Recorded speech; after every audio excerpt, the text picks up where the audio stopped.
in saying that, keeping your gut healthy will definitely keep you on a better um, road to dealing with your emotions, correct? Everything is so intertwined. You can't have one without the other. The emotions hurt everything.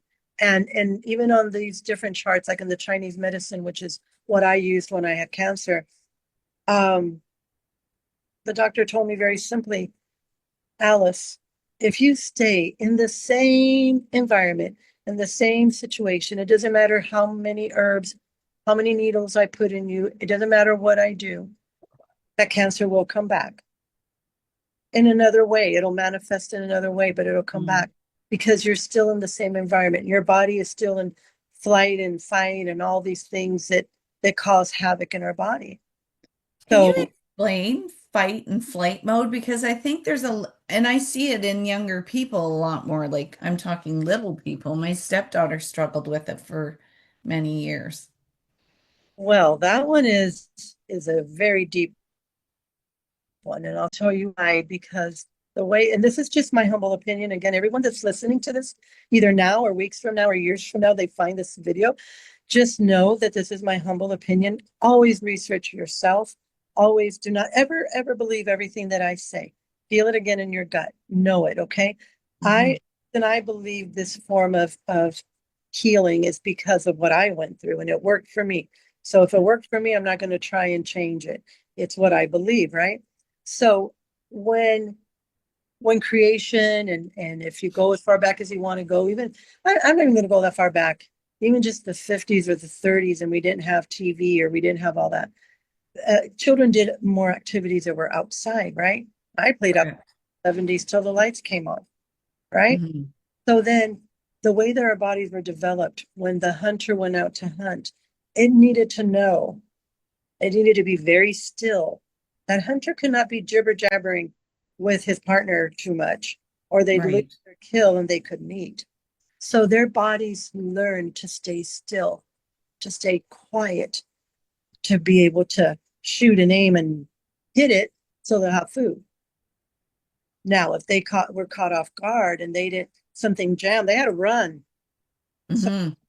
but it was only for an instant, right? They either climbed a tree or they made it to another guy that was down the road or they made it home, whatever.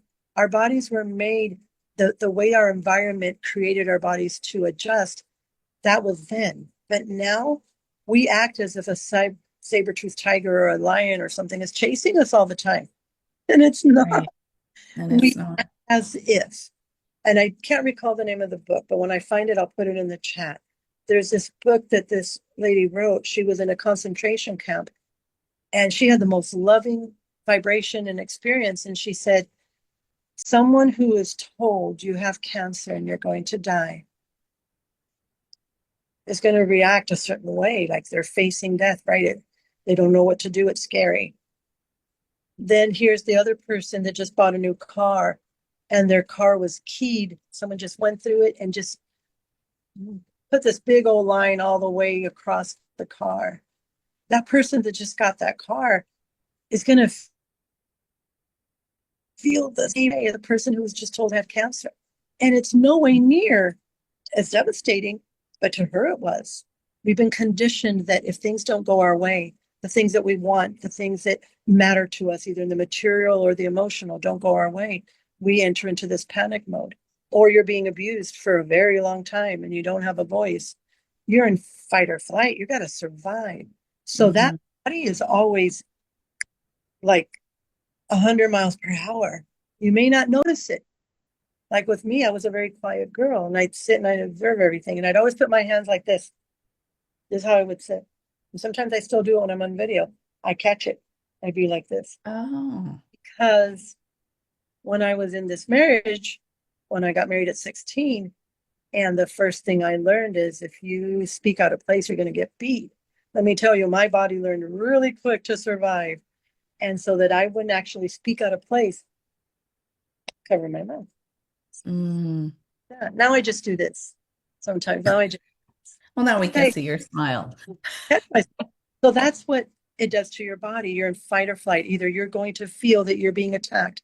Someone doesn't like the color of your sweater and tells you, oh my gosh, that's the ugliest green. Ah, although I love green. Let me tell you, it's my favorite Oh, color. it's just gosh, what everyone loves green. Yeah. But again, someone says something like that. If you have any emotions that are penned up in your world, in your universe inside your head, you're going to say, oh my God, I'm never going to wear this sweater again. Why would they not like my sweater? Right? You tend to be on this, it goes deep. It goes deep, Dodie, but Yes. it affects everything. It affects everything and everything that we are. In Spanish, or our doctor, I think he has the captions, but there's a saying in Spanish. I'll try and translate it in English. It says, every head is a world. Cada cabeza es un mundo. Meaning every head, every brain has its own little universe. And in your universe, Dodie, you see yourself the way you see yourself. Then Hmm. out here we see you different, right? We see you Hmm. how so that helps with the emotions. When someone points a finger at you or does a judgment call, remember it's not you, it's their pain. They're speaking from their perception. So they're going to probably sometimes be mean or a little insensitive or not kind, like, you're going to eat that again? I thought you were on a diet. All right. You get those kind of phrases trying to lose weight.